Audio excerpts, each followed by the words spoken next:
Empires didn't just fall to enemies. Many fell to something far smaller: dirt, waste, disease. In medieval cities, sanitation decided who lived, who ruled, and who vanished from history. This is the unseen impact of medieval sanitation. Medieval cities grew fast. Too fast. Walls were built for defense, not hygiene. Houses were packed tightly. Streets were narrow. Sunlight barely reached the ground. Waste had nowhere to go. There were no sewers, no plumbing, no trash collection.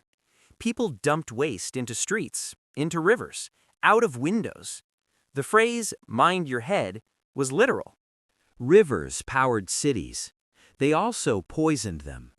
The same water used for drinking was used for dumping waste. Upstream decisions killed downstream populations. People didn't know about germs. They blamed bad air, curses, God's anger. Plagues spread fast in filthy cities. Once they arrived, they never truly left. The Black Death killed up to half of Europe. Not because it was new, but because cities were perfect breeding grounds.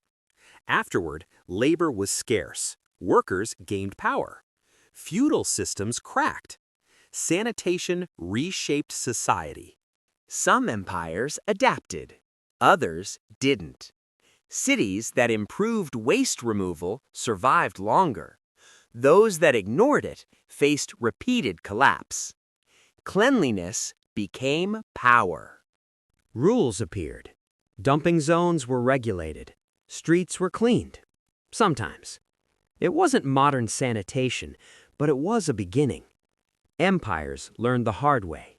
History remembers kings and battles, but beneath every empire was waste. Sanitation didn't just shape cities, it shaped survival.